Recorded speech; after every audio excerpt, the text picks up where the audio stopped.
The Galactic War Council chambers were filled with celebration. Representatives from a dozen species crowded the room, their voices raised in joy, their drinks raised in toast. Music played. Laughter echoed. The war was finally over. 10 years. That's how long it had lasted. 10 years of battles, losses, sacrifices. Families torn apart. Worlds scarred. Lives ended. But finally it was over. The humans had surrendered. Council leader Vorith stood at the highest podium, his many eyes gleaming with triumph. He raised his arms for silence, and gradually the room quieted. Today marks a historic moment, he declared, his voice carrying through the chamber. After a decade of conflict, the human resistance has collapsed. Their fleets are destroyed. Their colonies are in retreat. Their will to fight is broken. Cheers erupted. Beings embraced. Some wept with joy. Others laughed with relief. General Thrax of the Varnak pounded his fist on the table, his scales gleaming. We did it. We defeated the humans. Commander Lyra of the TYK nodded, her bright feathers ruffled with satisfaction. They fought hard, I'll give them that. Harder than we expected. But in the end, our superior strategy prevailed. The celebration continued for hours. Toasts were made. Speeches delivered. Victories recounted. The names of fallen warriors were honored. The names of heroes were cheered. In the corner of the room, a young analyst named Kex watched quietly. He was Varnak like General Thrax, but smaller, quieter, more comfortable with data than with crowds. He had spent the war studying battle records, looking for patterns, trying to understand the human way of war. Something bothered him. He waited until the celebration lulled, then approached General Thrax. The general was surrounded by officers, accepting congratulations, but Kex pushed through. Sir, he said, holding up a data tablet, I've been reviewing the battle records. There's something I don't understand. Thrax waved a claw dismissively. The war is over, analyst. Celebrate. Drink. Be happy. Kex didn't move. Sir, please. This is important. Thrax frowned, annoyed. What is it? Kex pulled up data on the tablet. The humans, they never used certain weapons. Never deployed certain ships we know they had. Never activated certain systems. Thrax's frown deepened. What are you talking about? Kex pointed at the readings. Look at these energy signatures from human ships. Throughout the entire war, they never exceeded 40% of their theoretical maximum. Their weapons, their shields, their engines, all operating at less than half capacity. Thrax stared at the data. His scales lost some of their gleam. Why would they do that? Why hold back in a war for survival? Why lose ships, lose lives, lose battles when they could have won? Kex shook his head slowly. I don't know, sir. But I think we need to find out. Thrax looked at the celebrating crowd. At the toasts, the laughter, the relief. Then back at the data. The numbers didn't lie. And they were terrifying. For weeks, Kex and his team worked in a secure analysis room buried deep beneath the celebration. While the rest of the galaxy celebrated victory, they studied defeat. Thousands of battles. Millions of sensor readings. Endless streams of data from every engagement of the 10-year war. Kex built spreadsheet after spreadsheet, comparing, contrasting, searching for patterns. The pattern was unmistakable. Every human ship, every weapon, every system operated at roughly 40% capacity. Not once in 10 years of war had any human unit exceeded that threshold. Not in victory. Not in defeat. Not in desperate last stands or coordinated retreats. Always 40%. Commander Lyra of the TYK joined the analysis team after the third week. Her curiosity had been piqued by rumors of strange findings. She stood beside Kex, studying the data with growing confusion. This makes no sense, she said, her feathers ruffling. If they had more power, why not use it? Why lose battles they could have won? Why sacrifice ships and lives when they could have prevented it? Kex shrugged helplessly. He had been asking himself the same question for weeks. Maybe they didn't want to win. Lyra stared at him. Didn't want to win? They lost hundreds of ships. Thousands of lives. Families, friends, comrades. Why would they accept those losses if they could have prevented them? Kex had no answer. The data said one thing. Logic said another. Nothing fit. Then a new message arrived. It came through diplomatic channels, encrypted and authenticated. From Earth. Addressed to the War Council. Kex opened it with trembling hands. You've been studying our battles. You've noticed the numbers. Come to Earth. We'll explain everything. Signed, Ambassador Mirachin. Kex stared at the message. Lyra read over his shoulder. It's a trap, she said. Has to be. Kex shook his head slowly. Why would they warn us? Why would they invite us if they wanted to hurt us? Lyra had no answer. The council debated for days. Some representatives argued fiercely against going. The humans were defeated, they said. This was a trick, a final desperate attempt to strike back. Others were more curious. The humans had surrendered. They had no reason to lie. Perhaps they genuinely wanted to explain. In the end, curiosity won. A small delegation was assembled. Kex, the analyst who had found the pattern. Lyra, the commander who wanted to understand. General Thrax, who refused to let others go without him. They would go to Earth. They would demand answers. They had no idea what they would find. The room was plain. A simple table, comfortable chairs, windows that looked out on a green landscape of rolling hills and blue sky. Nothing threatening. Nothing impressive. Just an ordinary meeting room on an ordinary world. Ambassador Mirachin sat across from them, calm and unhurried. She was older than they expected, her gray hair pulled back, her face lined with years. But her eyes were sharp, missing nothing. You found the numbers, she said. Her voice was quiet, steady. 40%. Every battle, every ship, every system for 10 years. Kex nodded slowly. He had prepared 1,000 questions on the journey here. Now, facing her calm gaze, they all seemed inadequate. Why? Why would you fight at partial strength for 10 years? Why lose battles you could have won? Why sacrifice ships and lives when you could have prevented it? Mira smiled. It was not a cruel smile. Not mocking. Just knowing. Like someone watching a child finally understand a simple truth. Because we didn't want to win. General Thrax slammed his fist on the table. The wood cracked beneath his blow. His scales flushed with anger. Didn't want to win? You lost thousands of ships. Millions of lives. How can you sit there and say you didn't want to win? Mira looked at him calmly. Her expression didn't change. We didn't lose. We retreated. There's a difference. She touched a control on the table. A holographic display flickered to life above them, showing the entire war. Every battle. Every movement. Every loss. 10 years of conflict spread across the galaxy like a map. Look at the pattern, Mira said. Not individual battles. The whole war. What do you see? Kex studied the display. His eyes moved across the data, tracing the flow of battle after battle, campaign after campaign. His breath caught. We never advanced. His voice was barely a whisper. Every battle we won, we gained nothing. Every time we pushed forward, we ended up exactly where we started. The front line never moved. Lyra leaned forward, her feathers ruffling with shock. That's impossible. We won hundreds of battles. We destroyed thousands of ships. How could we not advance? Mira nodded slowly. You weren't winning. You were being contained. We let you think you were winning so you would keep fighting in the places we chose, at the times we chose, on our terms. Thrax's anger drained away, replaced by something else. Something colder. Why? Why draw out the war for 10 years? Why not just destroy us and be done with it? Myra's expression softened. For the first time, she looked almost sad. Because we were hoping you'd stop. Hoping you'd realize the war was pointless. Hoping you'd see that we weren't your enemies. She paused, letting the words sink in.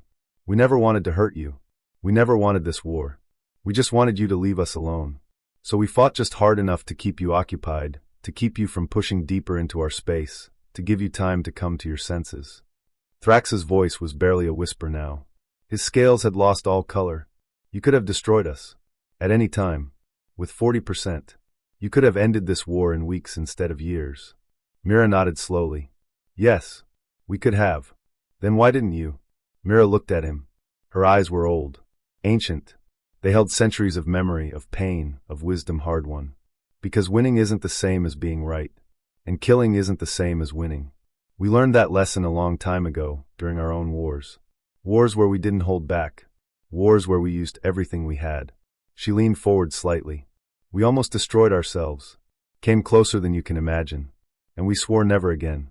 Never again would we use our full strength against anyone. Never again would we let victory cost us our humanity. She sat back. We were hoping you'd learn the same lesson. Without having to pay the same price. The room was silent. No one moved. No one spoke. No one even breathed. They simply sat, staring at the human who had just rewritten everything they thought they knew. The room had grown quiet. The initial shock had passed, replaced by something deeper. Something harder to name. Kex couldn't let it go. The question burned in his mind, demanding an answer. 40%, he said slowly. That was your limit. Everything we saw, everything we fought, everything we thought we understood about you, all at 40%. Mira nodded, waiting. What happens at 100? What does humanity look like when you stop holding back? Mira was quiet for a long moment. Her eyes grew distant, seeing something far away. Something terrible. You don't want to see that. Lyra leaned forward, her feathers pressed flat against her skull. Show us. We came here for answers. We need to understand. All of it. Mira sighed. It was a tired sound, heavy with memory. Very well. She touched the table again. Another holographic display flickered to life. Images appeared. Weapons humanity had never used during the 10-year war. Ships that had never deployed. Systems that had never activated. Schematics and power readings and capabilities that made no sense. Keck stared in horror. The power levels were off any scale he knew. A single ship at full capacity could have ended the war in days. A single weapon could have destroyed entire fleets with one shot. The technology before them was centuries ahead of anything the Coalition possessed. Why? He whispered. Why would you build such things? Why create weapons you never intended to use? Myra's voice was sad, heavy with memory. Because we built them during our own wars. Wars we fought against each other, long before we reached the stars. Wars where we didn't hold back. Wars where we used everything we had. She looked at the images, at the terrible weapons floating in the display. We learned what happens when you use your full strength. We learned what victory looks like when there's nothing left to save. We almost destroyed ourselves. Came closer than you can imagine. Millions dead. Cities ash. Generations lost. She turned to them. And we swore never again. Never again would we use our full strength against anyone. Never again would we let victory cost us our humanity. Thrax sat heavily in his chair. His scales had lost all color, all pride, all anger. He looked old. So you fought us at 40%. Held back. Let us think we were winning while you just contained us. Mira nodded. Enough to defend ourselves. Enough to make you work for every inch. Enough to keep you from pushing deeper into our space. But not enough to destroy you. She paused. Because once you start down that road, once you unleash everything you have, there's no coming back. You don't get to choose where it stops. You don't get to unlearn what you've learned. Thrax's voice was rough. You could have taught us this without 10 years of war. Without all the death. Without the losses on both sides. Mira shook her head slowly. There was no anger in her expression. Just sad understanding. Would you have listened? Would you have believed us if we'd just told you? If we'd come to you at the beginning and said, stop fighting us or we'll show you what we can really do. Thrax opened his mouth. Closed it. Had no answer. None of them did. They knew themselves too well. They would have laughed. Called it a bluff. Pushed harder. Demanded proof. The proof had taken 10 years. Mira looked at them with those ancient eyes. Some lessons can only be learned the hard way. We know. We learned them the same way. The room fell silent again. This time, no one had any questions left. Keck stood before the Galactic War Council for the second time in his life. The chamber was packed, representatives from 100 species filling every seat. Word of his mission had spread. Everyone wanted to hear the truth. He began. His voice was steady, but inside he trembled. The humans never fought at full strength, he said. Not once in 10 years. Every battle, every ship, every weapon operated at roughly 40% of their theoretical maximum. The chamber erupted. Shouts of disbelief. Demands for proof. Accusations that he had been tricked, brainwashed, turned into a human puppet. Some representatives laughed. Others screamed. Kex raised his hands and waited. It took a long time for silence to return.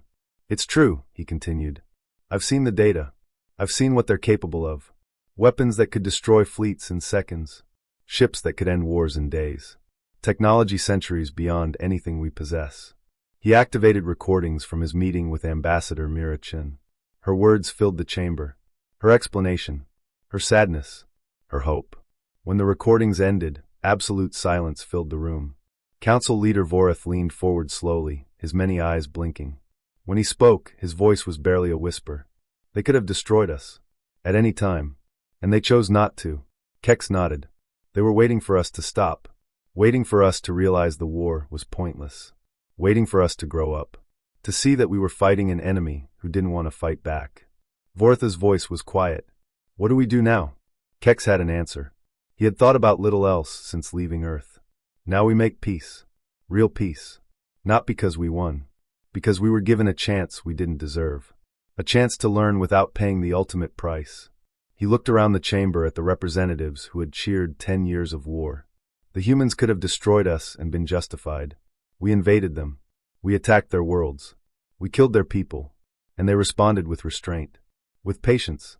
With mercy. He paused. We don't have to earn that mercy. It's already been given. But we do have to deserve it. By becoming better. By never making this mistake again.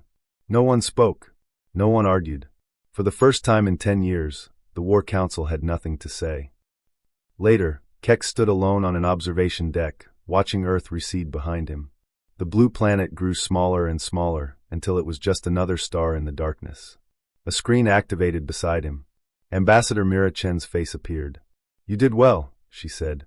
Her voice was warm, kind. "Your people are confused, scared, angry. That's normal. Change is hard. But they're listening. That's what matters." Kex nodded slowly. He felt smaller than he had in years. Smaller and older, and maybe a little wiser. "Will we ever be ready?" he asked. "Ready to know the real you? To understand what you really are?" Mira smiled. It was a real smile, warm and genuine. "You're ready when you stop asking how strong we are and start asking who we are. That's the only question that matters. Strength is just a number.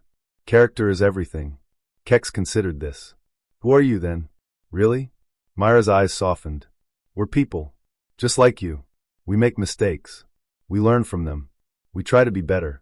We love our children. We fear the dark. We hope for tomorrow." She paused. "The only difference is we've been doing it longer. Made more mistakes. Learned more lessons. Paid higher prices.